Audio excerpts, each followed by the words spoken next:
നമസ്കാരം. കേരള വിഷൻ ന്യൂസിലേക്ക് എല്ലാ പ്രിയ പ്രേക്ഷകർക്കും സ്വാഗതം. ഒരു പുത്തൻ വാർത്താ ദിനം ആരംഭിക്കുമ്പോൾ 16ാം നിയമസഭയിലെ ഗവർണറുടെ ആദ്യ നയപ്രഖ്യാപന പ്രസംഗം ഇന്നാണ്. വി.ഡി. സതീശൻ സർക്കാരിന്റെ ഈ വർഷത്തെ നയം സംബന്ധിച്ച പ്രഖ്യാപനം ഇന്ന് 9 മണിക്ക് ഗവർണർ നടത്തും. ജനപ്രിയ തീരുമാനങ്ങളടക്കം ഈ നയപ്രഖ്യാപനത്തിൽ ഇടം പിടിക്കുമെന്ന പ്രതീക്ഷയിലാണ് സംസ്ഥാനമുള്ളത്. അതുപോലെ തന്നെ സംസ്ഥാനത്ത് ഇന്നും പരക്കെ മഴയ്ക്കുള്ള സാധ്യതയാണ് നിലനിൽക്കുന്നത്. തുടങ്ങി നിരവധി വാർത്തകളും വിശേഷങ്ങളുമായി സജീവമായ ഒരു വാർത്താ ദിനം തന്നെയാണ് ഇന്നുള്ളത്. വാർത്തകളിലേക്കെല്ലാം വിശദമായി തന്നെ എത്താം. അതിനു മുമ്പ് നോക്കാം ടോപ്പ് headlines.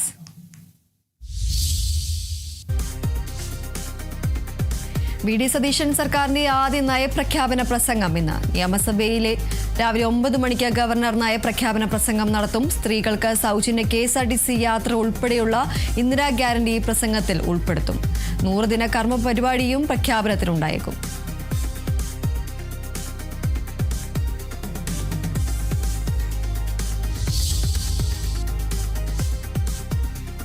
CMRL എക്സാലോജിക് സാമ്പത്തിക ഇടപാട് കേസിൽ അന്വേഷണം വേഗത്തിലാക്കി ED.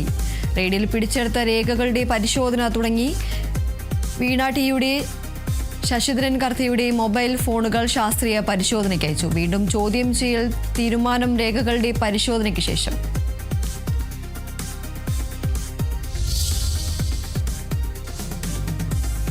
തിരുവനന്തപുരത്ത് ED ഉദ്യോഗസ്ഥരെ ആക്രമിച്ച കേസിൽ അറസ്റ്റിലായ 13 CPIM പ്രവർത്തകരെ ഇന്ന് കോടതിയിൽ ഹാജരാക്കും. വളയം ലോക്കൽ സെക്രട്ടറി IP ബിനു അടക്കമുള്ളവർ പിടിയിലായത് ഇന്നലെ. കേസിൽ ഇതുവരെ അറസ്റ്റിലായത് 18 പേർ. 2 പേർക്കായി അന്വേഷണം തുടർന്ന പോലീസ്.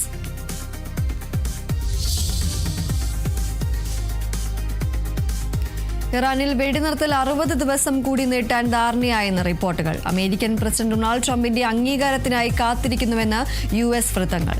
ഇറാൻ അമേരിക്ക കരാറിൽ ചില വിഷയങ്ങളിൽ കൂടി തീരുമാനത്തിൽ എത്താനുണ്ടെന്നും American vice president JD vans.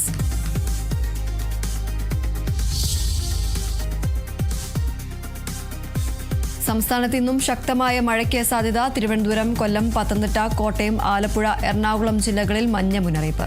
കാലവർഷത്തിന്റെ കേരളത്തിലേക്കുള്ള വരവ് വൈകുന്നു.